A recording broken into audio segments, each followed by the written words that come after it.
Hello everyone, Donut here. I'll be your host on today's episode of Who Can Keister the Dopest and Mostest Inside of Their Prison Wallet. You see, last night on stream I received a very generous donation, actually two generous donations, from a corrections officer, and in his honor I wanted to put together a video of people hiding things in their If you didn't know, jail is a very boring place.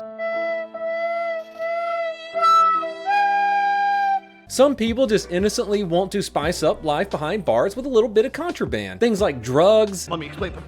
5 minutes now, Jake. Get to the point. Cell phones, or even guns. Nothing makes jail quite as exciting as a .38 caliber booty revolver. People use some pretty creative ways to smuggle things into the big house, like putting it in their baby's diaper. Some people even dress up like a pastor and use a fake Bible to try and get a little dope into prison. But nothing really beats that smuggle spot that the good Lord gave us. Today we're going to take a look at some recent incidents that people have tried to keistered things into prison. Meet Justin Savoy of Louisiana. You see, police officers saw him and his lovely girlfriend acting suspicious. They went to talk to him. Justin took off running. They chased him down. They detained him, and they found a handgun, a pipe, and marijuana on him. You see, Justin here is a felon, and he cannot have a handgun. He had a gun on his person. He had a zip gun in his truck. He had homemade suppressors.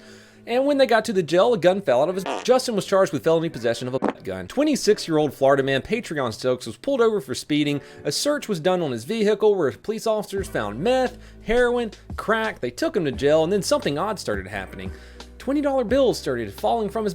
A deep search was done, and officers found $1,000 worth of cash inside of his prison wallet. The road pirates didn't have to take his money. He just wanted to buy some ramen from the canteen for him and all his buddies. Brooklyn man Stephen Sidbury was being held in jail on murder and arson charges when he pulled a knife out of his prison wallet, slashed another man in the back of the head with it, then punched him. In my line of work, we like to call that assault with a deadly weapon. I'm stupid. Oklahoma man Mark Valadez was taken into custody on some simple misdemeanor charges, but he caught a bigger charge when officers found a loaded Derringer pistol inside of his prison wallet. Since he was being booked into jail on some simple charges, probably not drug related, they wouldn't do a very good search of it, but he went into his cell and started bragging to another inmate about how he had a Derringer up there. His new buddy told on him, and then police officers did a little bit better search on him and found the gun. This isn't a story about a specific inmate. I just love the hell out of the title of this one. Contraband at Ottawa's jail usually comes in the back door. Keystering a phone and maybe even a charger is nothing new. It happens all the time. You can find hundreds of stories online. Stephen Wallace of Manchester, though, went above and beyond when he smuggled in 4 cell phones,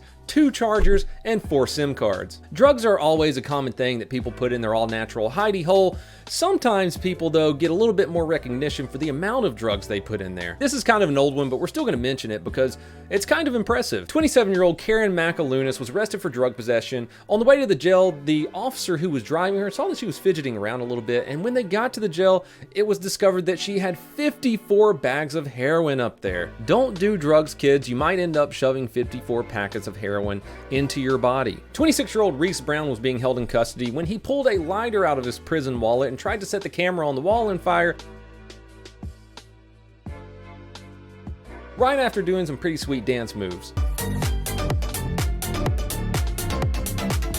Last but not least, we have a few honorable mentions. This one's a little bit older, but you got to commend the guy for thinking ahead. 33-year-old Neil Lansing was arrested, taken to jail, and while they strip searched him, they noticed something was hanging out of his prison wallet. Neil ended up having 17 oxycodones, 1 cigarette, 6 matches, 1 flint, 1 empty syringe, 1 lip balm container, an unused rubber, a receipt from CVS Pharmacy, and a paper coupon. Again, maybe it was just a coupon to the canteen and the mean road pirates took it from him, and now he can't get 2 for 1 ramen. Now we're going to talk about quite possibly the most impressive thing that someone has tried to smuggle into jail in their prison wallet. Georgia man Michael Ward was pulled over by North Carolina police. He was arrested for multiple drug charges. He gave officers a false name, and it turned out that he was wanted in Georgia for murder and a bunch of other bad stuff. They performed a strip search on him. They even had him do the squat and cough, but once he got to his cell, it was discovered that he had a 10-inch long .38 revolver in his prison wallet. A full-sized .38 pistol. The reports state that the gun was even test fired by the sheriff's department.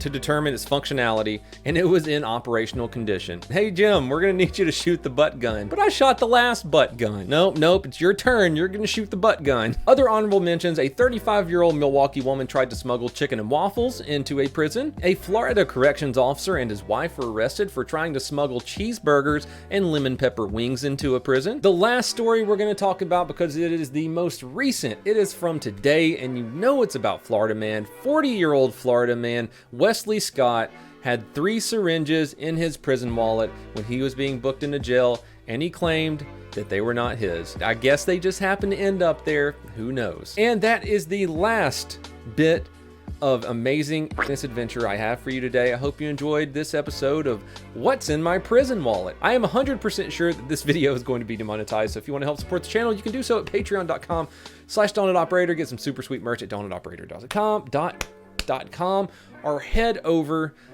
to twitch.tv/DonutOperator, where I will more than likely be when this video is released. Everyone, please have a fantastic day.